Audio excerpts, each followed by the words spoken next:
Thank you. I've seen the Rocky statue in Philadelphia at the Art Museum many times, so it's good to hear that song again. I'm really thrilled to be here tonight, and I just want to thank Six Beds and all of you for doing such amazing work, making sure that some of our most vulnerable residents, our frail seniors, people with disabilities, have a place to live, have care, are treated in a humane way. We can see out on our streets that not everyone has access to that, but far too many people who are very sick and very frail don't even have a home.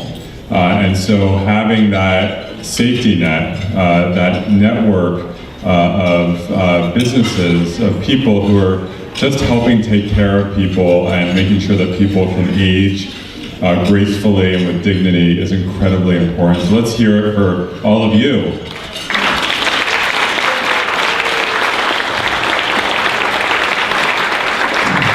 And I am really honored to have a relationship with Six Beds. I want to really give a shout out to my friend Dory Panista from my Senate district in Daly City in San Mateo County. And Dory really introduced me to Six Beds several years ago, and I've gotten to know a lot of the people who are involved and who have homes up in the Bay Area, and it's good to also meet people in other parts of the state. This is a great statewide network, so thank you.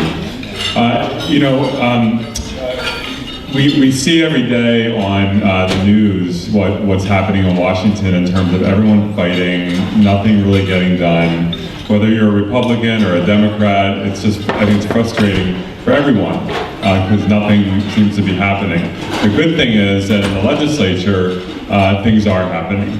And although we certainly have our disagreements and our fights as Democrats and Republicans, we also work together, and actually AB 1437, the Six Beds bill, is a prime example of that. Assemblymember Patterson is a fairly conservative Republican from Fresno, and I am a quite liberal Democrat from San Francisco, and we're partnering on this bill because not everything has to be a partisan fight, and we have a state to run.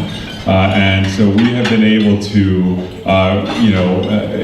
in I think a pretty professional way as a legislature and as a governor, move forward a lot of important measures. And this year alone, we passed a major transportation funding measure to make sure we're taking care of our roads and our bridges and our public transportation system.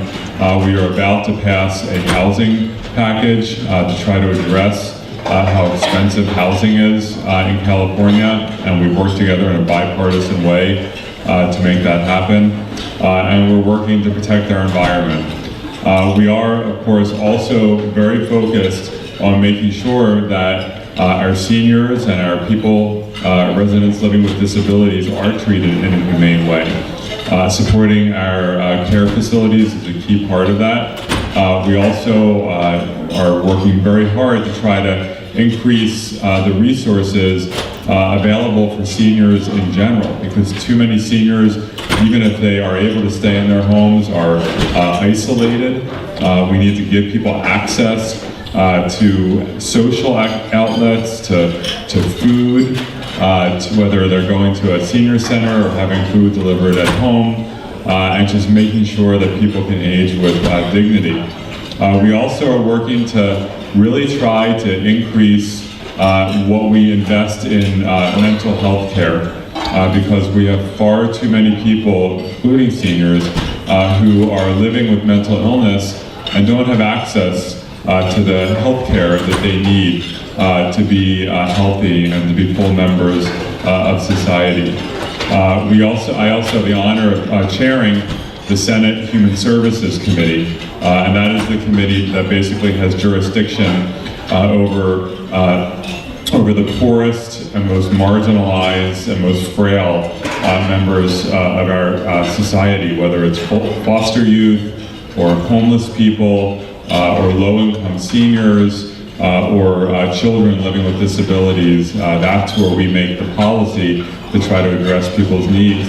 And we know that people living with developmental disabilities in particular are really struggling in California because we don't have enough resources, and we're working really hard to change that. But in the meantime, the work that you're doing is really providing a crucial safety net. And so again, I thank you for that.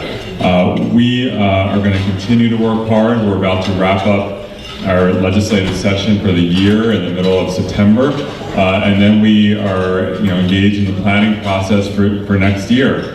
And in January and February, we start introducing a new round of bills, and I definitely look forward to working with 6 Beds in the years to come to make sure that we are protecting our seniors and also protecting our small businesses. And I think it's terrific that you now have a very, very effective voice and presence in Sacramento, and it just makes a world of difference when there are people that we as legislators can work with, pick up the phone and call or meet with and ask questions to, and you have that, and that is incredibly valuable. So have a wonderful evening. Thank you for having me, and thank you for everything you do.